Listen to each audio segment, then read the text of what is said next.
perkuliahan hari ini, ya. Baik, saya akan coba sampaikan strategic steps to build up your businesses, gitu ya.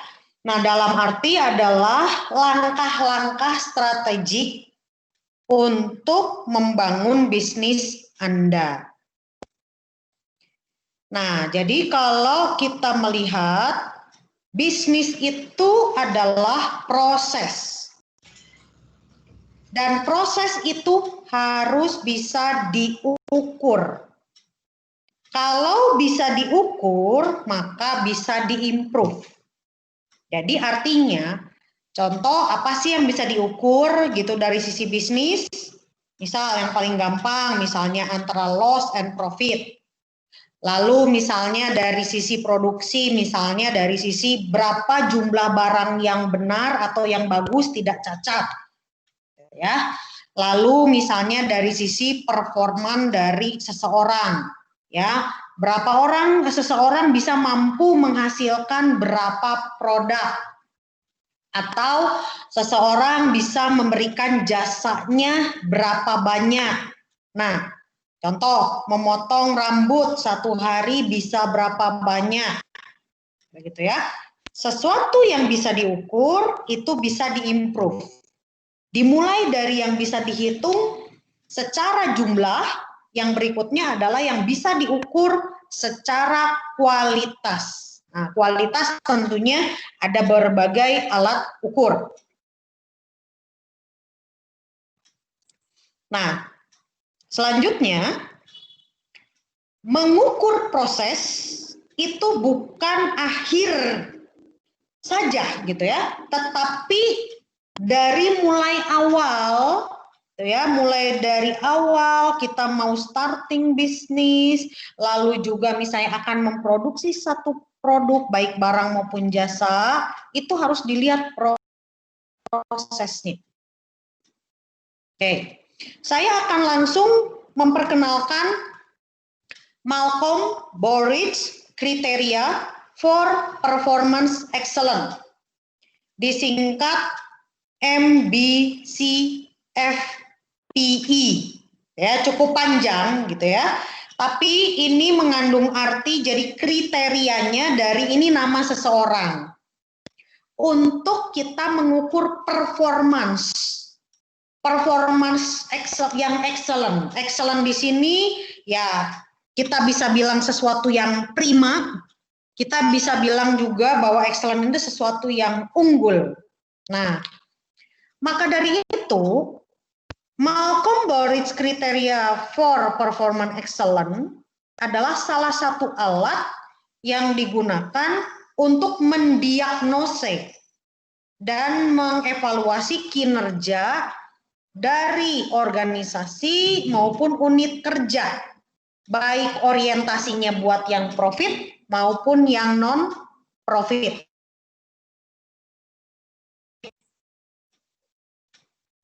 Nah, saya mau menunjukkan ada berapa sih ya framework atau kerangka dari perspektif sistemnya.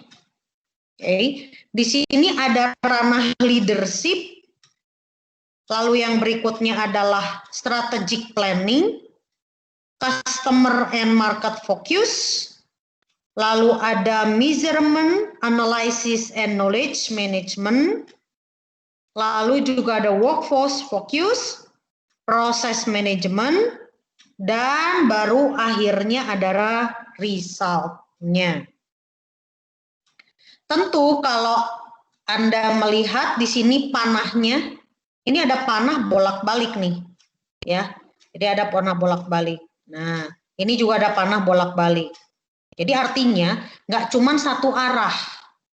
Oke, jadi artinya ada model umpan balik. Oke. Ya, lalu juga ini ada proses manajemen. Oke, lalu ada workforce focus dan baru ujung-ujungnya ada result. Dan untuk melingkupi semuanya perlu ada pengukuran, perlu ada analisis, dan perlu ada namanya knowledge management atau manajemen pengetahuan. Oke ya. Nah, jadi ini bagian-bagiannya, ada kepemimpinan, perencanaan strategis, fokus kepada pasar dan pelanggan, pengukuran, analisis, dan manajemen pengetahuan, fokus kepada pekerja atau SDM, sumber daya manusia, manajemen proses, baru hasilnya. Nah, ini disampaikan oleh Vincent Gaspers, menyatakan pada dasarnya kriteria ini memiliki 4 karakteristik. Satu adalah berfokus pada hasil, tidak menentukan dan dapat disesuaikan, lalu jenis itu dibuat berdasarkan persyaratan berorientasi hasil, lalu kriteria yang mendukung perspektif sistem untuk mempertahankan kesesuaian sasaran lingkup organisasi, dan yang mendukung diagnosis penilaiannya.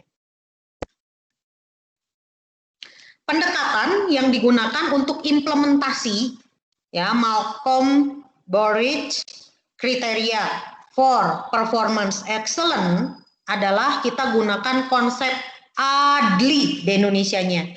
Ya, kalau Indonesia ya supaya mempermudah, tapi sebetulnya dalam bahasa Inggris. A-nya atau A-nya adalah approach, pendekatan. D-nya adalah penyebar luasan atau deployment. L-nya adalah learning, pembelajaran. Dan terakhir, integration atau keterpaduan. Mari kita bahas satu-satu. Ya. Yang dimaksud dengan approach di sini adalah mengacu pada cara untuk melaksanakan proses. How to-nya, caranya. Misal untuk membuat sesuatu barang atau mau menyajikan jasa. Paling gampang cara membuat, contoh ya, bubble tea misalnya itu ya, ayam geprek atau bolu brownies, saya cara. Atau kalau jasa salon, cara menggunting rambut yang benar. Walaupun di salon itu sekarang selain menggunting ada cuci, ada blow, ada warna, dan lain-lain. Lalu kesesuaikan metode yang digunakan. Oke, artinya metode yang digunakan sesuai dengan produk, barang maupun jasa, gitu ya, yang memang disesuaikan. Tentu mengelola makanan berbeda dengan menghasilkan misalnya kerajinan tangan. Oke, lalu efektif tidak menggunakan metode itu. Orang semakin terlatih, maka orang akan membuat atau melaksanakan itu akan sudah menjadi gaya hidup. Nanti kita akan ada satu pembahasan namanya myelin. Semakin orang sering melakukan kegiatan tertentu, itu artinya ototnya kayak sudah bekerja sendiri begitu. Ya, efektivitas makin lama makin efektif. Lalu sejauh mana pendekatan itu bisa dilakukan berulang dan berdasarkan data dan informasi yang terpercaya. Ya, tentunya kalau sudah makin lama berulang, makin pengalaman. Ya, makin pengalaman, tentu juga bisa tahu nih seluk-beluknya yang terjadi. Nah, dari proses ya, proses kegiatan menghasilkan barang dan jasa. Kedua, deployment atau penyebarluasan. Pendekatan diterapkan dalam menjawab persyaratan item yang relevan dan penting bagi perusahaan. Nah, pendekatan yang tadi, approach-nya tadi, metodenya tadi, ini harus disampaikan dan juga diterapkan. Diterapkan nggak cuma sekali, berulang.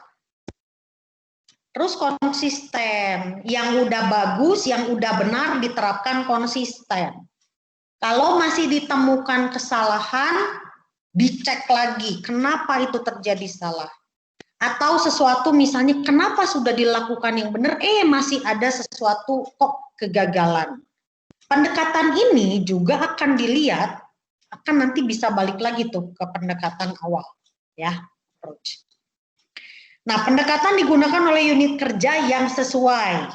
Nah, ada bagian produksi, ada bagian QC, ada pembelian bahan, nanti ada nanti juga pengiriman bahannya dan lain-lain. Ini di masing-masing baik approach maupun pendekatan itu disesuaikan dengan unit yang sesuai.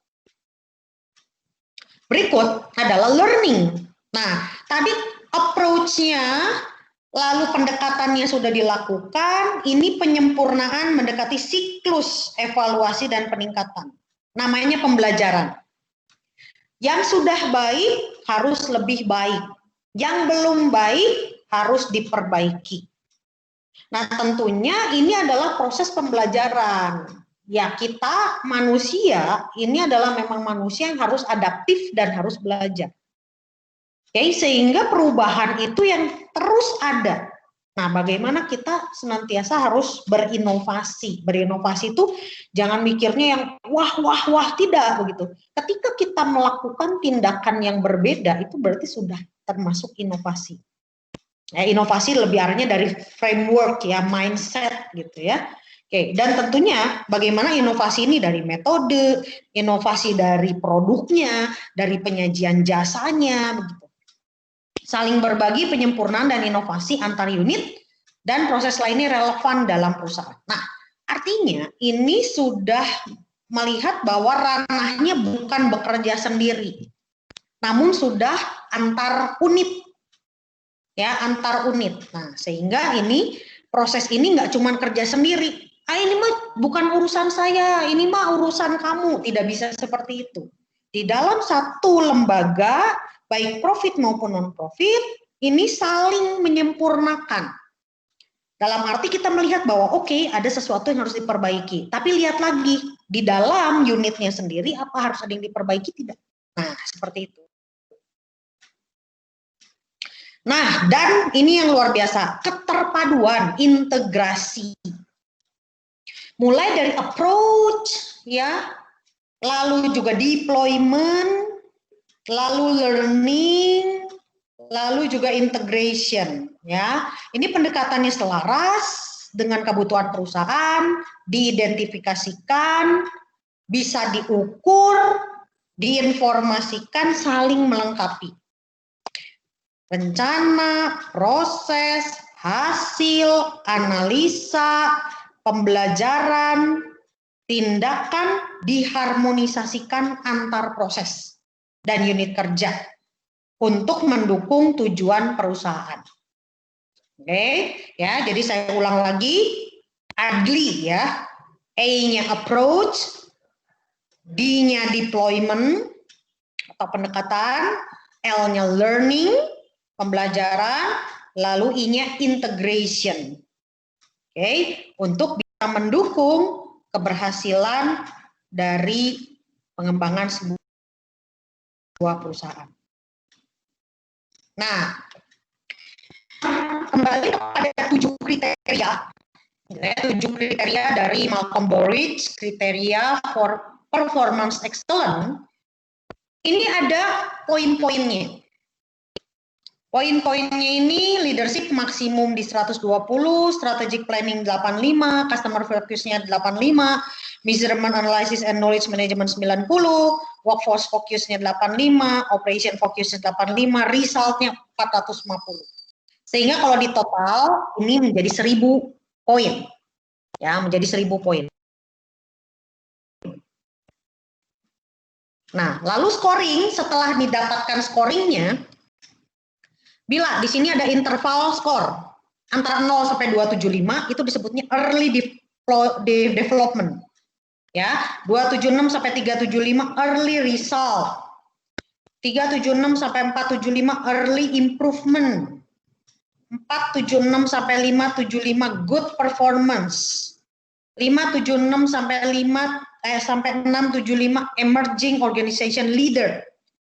676 sampai 775 organization leader. Lalu ada 776 sampai 875 benchmark leader. Dan yang terakhir 876 sampai 1000, ya anggaplah ini adalah udah perfect gitu ya, world leader. Jadi artinya yang sudah bisa menjadi kelas dunia. Nah tentunya kategori-kategori ini nanti akan membantu, gitu ya, membantu dari usaha untuk supaya kita punya harapan bahwa ini kita ada di step mana. Ya, step-stepnya mana sehingga kita harus melangkah lebih maju. Oke, jadi artinya kita harus punya standar dulu. Misalnya kalau memang mau dimulai, oke, saya mau target di awalnya di early result, nggak masalah. Selama dari teman-teman bisa melihat juga kondisi dan situasi dari bisnis yang dikelola. Sampai terus juga punya achievement, target dari achievement untuk berikutnya. Nah, saya kan ada 5 hal, prinsip 5P, ya 5P, menuju keunggulan proses bisnis. Nah, tadi saya mau jelaskan satu terkait dengan Malcolm Bordage, ada satu lagi bagian dari prinsipnya. Untuk supaya bisa mendukung ini, ya. Yang pertama adalah people excellent. Orang-orang yang excellent atau orang-orang yang prima, orang-orang yang unggul, ketika kita punya prinsip, orang-orang yang ada di dalam lembaga, baik profit maupun non-profit adalah orang yang excellent, maka akan menghasilkan performance yang excellent. Ya, tentunya performance ini harus disertai program. Jadi nggak bisa tiba-tiba oke, dibilang ini orangnya bagus, tapi tidak ada program-program yang mengarahkan atau tidak ada program-program tujuan, ya nggak bisa. Jadi ini perlu ada performance excellent yang program. Jadi program-program untuk meningkatkan performansi dari orang-orang ini. Nah tentunya ketika kita ada program-program misalnya pelatihan, seminar, workshop, mentoring, coaching begitu ya, ini akan menghasilkan suatu proses yang excellent.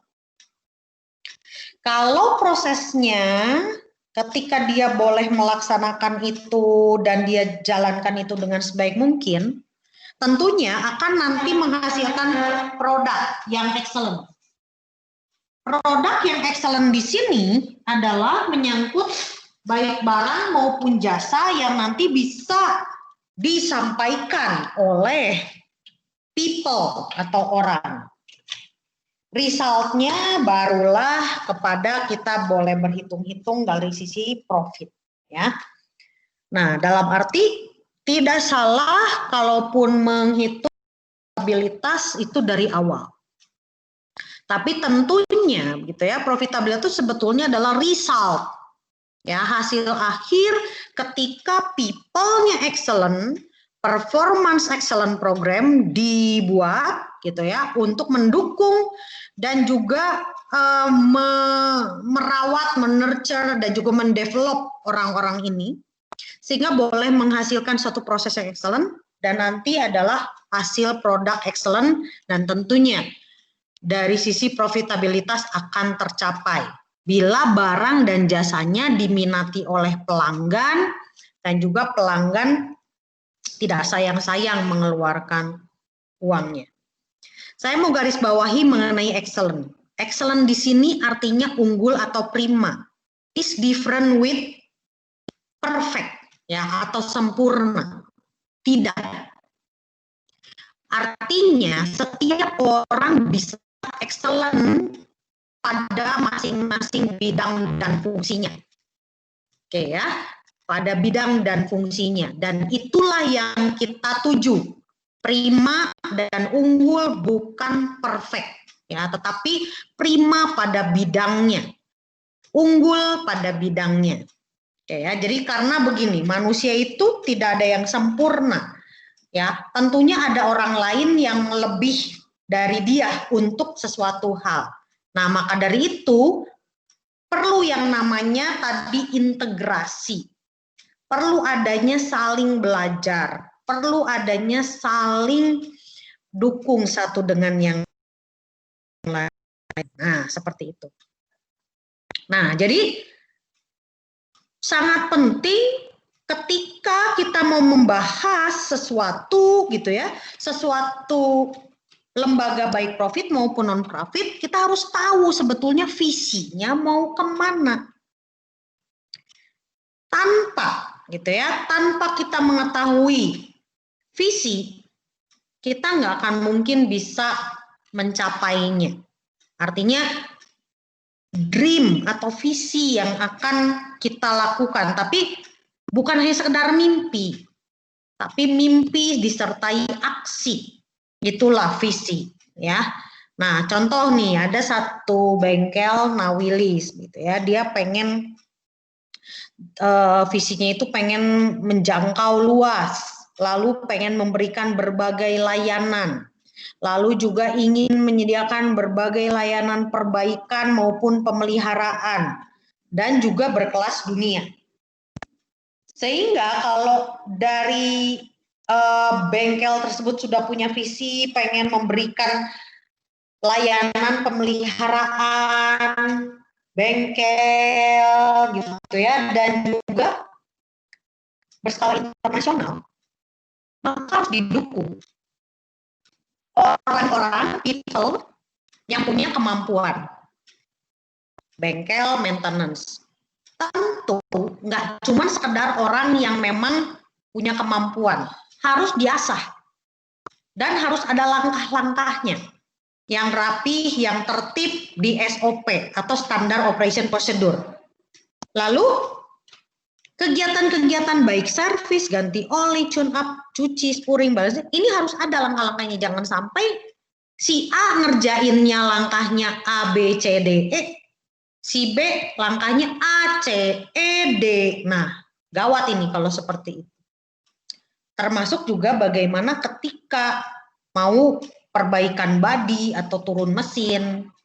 Ketika dia bilang mau berstandar internasional, fasilitas harus bagus, onderdilnya juga oke, dan harus ada kemampuan berbahasa Inggris. Ketika dia ingin melayani pelanggan-pelanggan yang bukan saja berbahasa Indonesia, namun juga berbahasa Inggris. Nah, kalau tidak punya visi, kita tidak tahu apa yang mau dicapai. Maka dari itu, ini sangat penting kalau kita membahas tentang visi. Contoh untuk bengkel Nawilis menjadi bengkel paling top untuk spuring dan balancing di Bogor. Itu visinya dia. Dan harus didukung oleh berbagai kegiatan proses. Ya, jadi ingat tadi ya, people yang excellent, lalu ada performance excellent program, lalu juga ada ya kegiatan dari prosesnya yang excellent, ini ya prosesnya excellent, akan menghasilkan produk. Produk ini bisa barang maupun jasa yang excellent. Dan tentu ujungnya adalah profitabilitas ya, atau profitability. Ya. Nah, saya mau coba mengkaitkan kembali tadi yang ya kriterianya Malcolm Bordage gitu ya, lalu juga nanti dengan people dan seterusnya, ada 5 prinsip ya, people excellent dan seterusnya. Saya mau coba mengintegrasikan ya, integrasi 6 perspektif dalam MBCFPA gitu ya. Nah, jadi dalam arti yang resultnya, jadi artinya kan ada 7 tadi ya, 7 kriteria. Resultnya itu adalah anggap dari setelah kita membahas visi, misi, nilai dengan perspektif yang ada, hasilnya akan tercapai di result. Ya, begitu ya. Dimulai dari kepemimpinan, lalu ada sumber daya, ada perspektif proses bisnis internal, lalu juga ada perspektif pelanggan dan pasar finansial. Nih, coba teman-teman perhatikan di sini ada perspektif kepemimpinan dan tanggung jawab sosial. Pertanyaannya, apa faktor-faktor kepemimpinan yang harus ditetapkan atau ditingkatkan agar mampu mengelola organisasi menuju peningkatan keunggulan? Di sini excellent, kinerja bisnis atau CSR. Untuk juga mengukurnya, ini harus ada program-program unggulan, harus ada target-target kinerja, harus ada indikator kinerja, harus ada tujuan-tujuan di tahun pertama sampai ke sasaran-sasaran di tahun-tahun mendatang. Oke, itu yang pertama dari kepemimpinan. Lalu sumber daya, pertanyaan yang harus ditanya, apa faktor-faktor pertumbuhan untuk meningkatkan kompetensi sumber daya manusianya supaya prosesnya bagus, baik produk, layanan kepada pelanggan dan pemegang saham. Ini sama nih, ada programnya, targetnya, indikator kinerja kunci atau kita kenal KPI, ya, tujuan serta sasaran. Selanjutnya ada proses bisnis internal. Prosesnya harus diperbaiki, ditingkatkan supaya mampu menghasilkan layanan yang terbaik. Ya, ini pun juga sama. Jadi artinya tiap perspektif ini perlu didukung oleh sesuatu yang bisa diukur.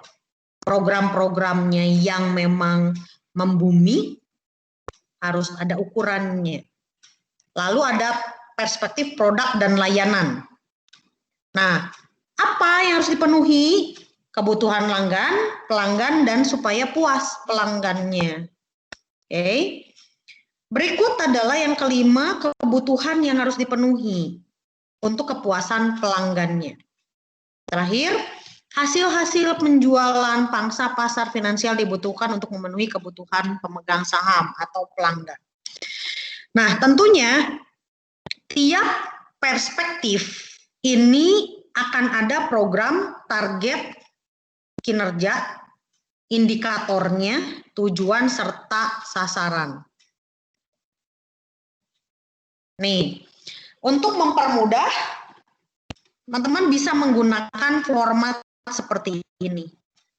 Ada visi, misi dari perusahaan, nilai, lalu perspektifnya ini tadi masing-masing ya, ada kepemimpinan, tanggung jawab sosial, sumber daya, proses bisnis internal, produk layanan, pelanggan, pasar finansial, perspektif. Dan setiap perspektif ini ada ukuran, harus ada sasaran, target tahunan, sampai ini adalah program-programnya apa, ukuran, sasaran, target, inisiatif apa, gitu ya. Itu harus dibumikan, gitu ya. Nggak cuma sekedar oh ya di awang-awang, di awan-awan, tapi harus dibumikan. Bagaimana ngukurnya sih, gitu ya? Kalau kepemimpinan ini ngukurnya gimana sih kepemimpinan yang baik itu, gitu ya? Oke, orang yang hadir, nah, ketika pegawainya butuh, nah target pertama dia bisa memberikan pelatihan berapa banyak, bisa juga memberikan mentoring dan seterusnya. Ini adalah bagian dari program-program yang ada. Oke, tanggung jawab sosial, misalnya perusahaan itu ingin berbagi kepada masyarakat, ukurannya apa? Mau jumlah orang yang ditolong, mau jumlah uang yang dikeluarkan, sasarannya, programnya seperti apa. Lalu sumber daya, ada reward and recognition. Ya, jadi ada penghargaan ya dan pengakuan. Nah, caranya gimana? Memberikan penghargaan setiap misalnya kanan dilihat, dicek, oh ada pegawai yang teladan, misalnya gitu ya, targetnya seperti apa, programnya gimana, ada kompetisi, misal begitu. Pelatihan, prosesnya ini supaya sumber dayanya dipersiapkan dengan baik, memahami SOP, tahu prosesnya dengan pendidikan dan pelatihan.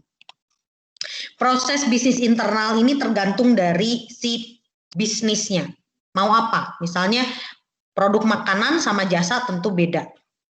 Layanannya seperti apa? Walaupun sekarang cukup banyak yang memang baik yang dijual utamanya dalam makanan, tetapi perlu ada layanan-layanan lain. Contoh, supaya mudah ada delivery service.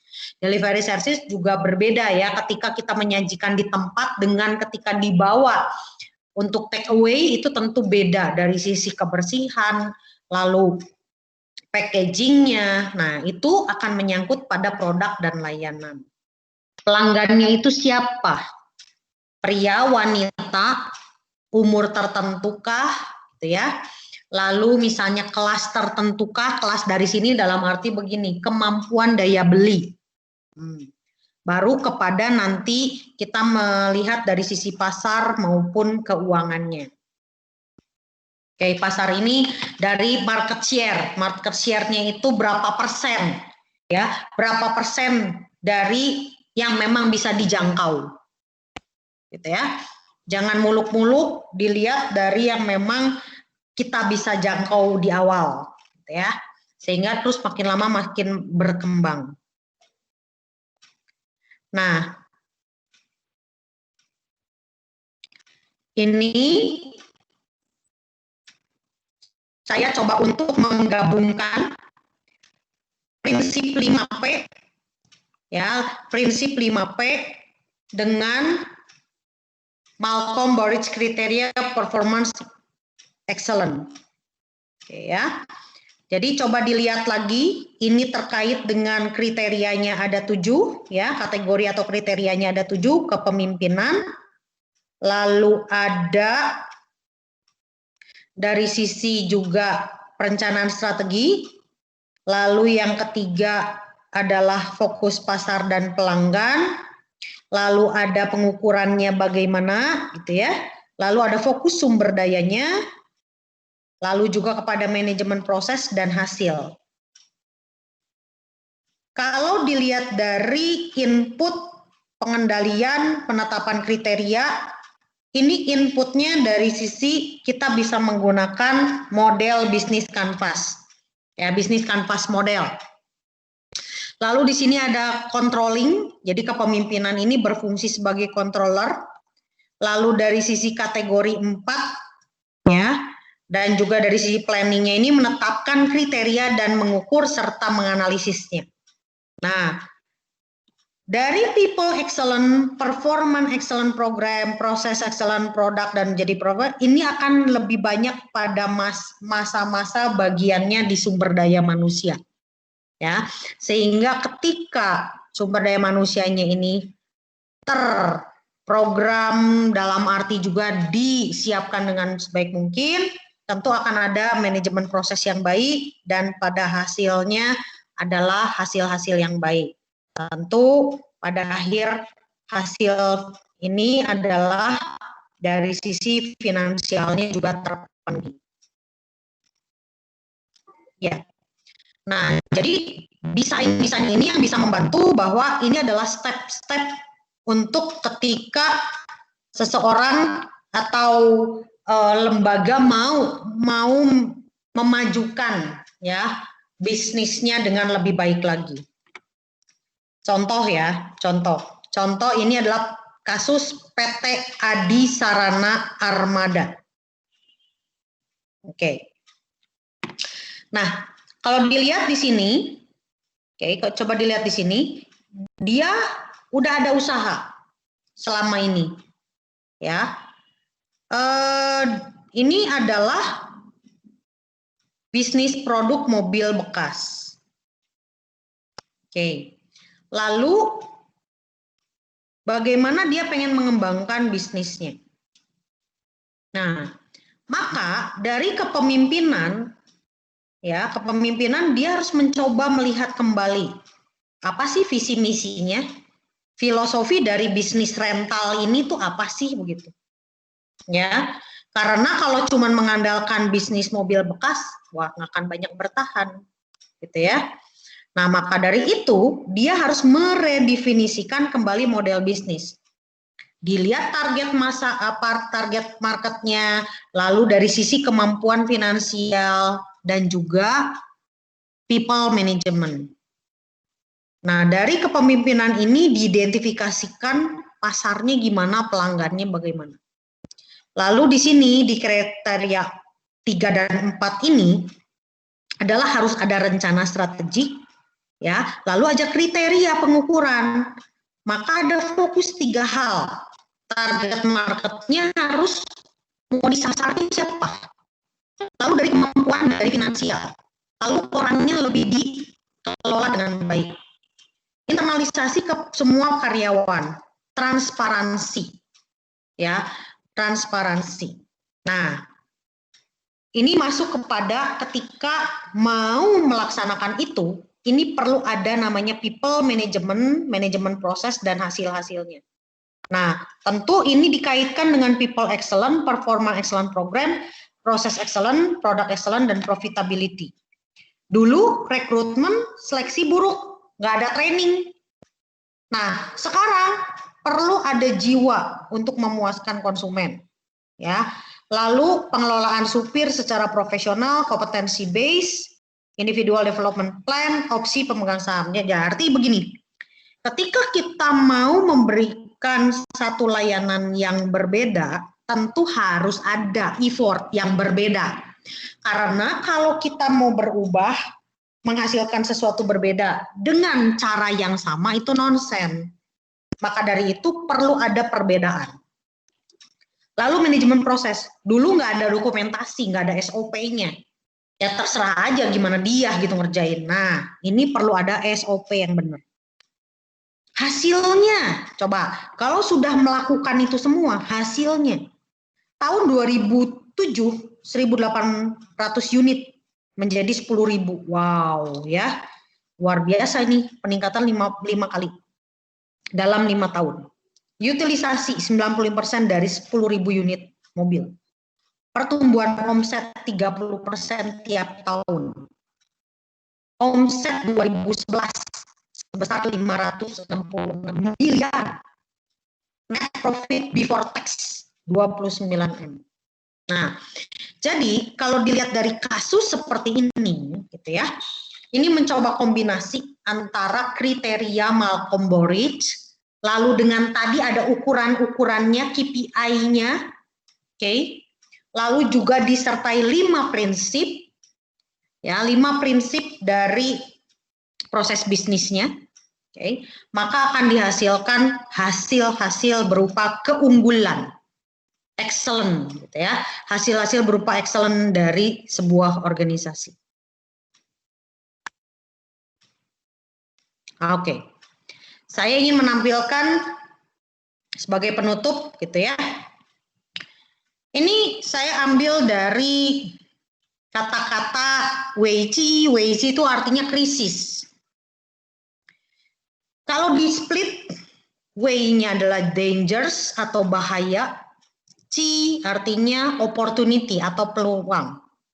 Kalau dilihat cuman Weiqi-nya krisis nih, begitu ya. Namun ketika pertemuan antara bahaya dan kesempatan itu akan menghasilkan yang namanya persiapan. Krisis itu akan membuat orang menjadi aware, siap. Nah, itulah dibutuhkan strategic planning untuk membangun bisnis Anda. Oke, demikian pemaparan dari saya. Bila ada yang ingin disampaikan, ditanyakan, silahkan. Terima kasih. Terima kasih, Bu. Terima kasih, Bu. Sama-sama. Terima kasih, Bu. Ya, Terima kasih, ya, Bu. apakah lancar? Lancar ya untuk pemaparannya ya? Lancar, Bu, cuma tadi agak Lancar, Bu. mandat-mandat. Ya, puji Tuhan lancar ya. Bu. Oke, nah jadi kalau teman-teman tadi yang sempat ada yang baru datang, ya tadi mungkin ada satu hal yang lain, nanti teman-teman sambil lihat ya, nanti saya akan download juga hasil dari rekaman hari ini dan saya akan simpan juga ya, baik di grup ini maupun saya akan taruh juga di CLS ya, supaya teman-teman nggak ketinggalan. Baik Bu, makasih. Ya Bu. Ya. Nah, selanjutnya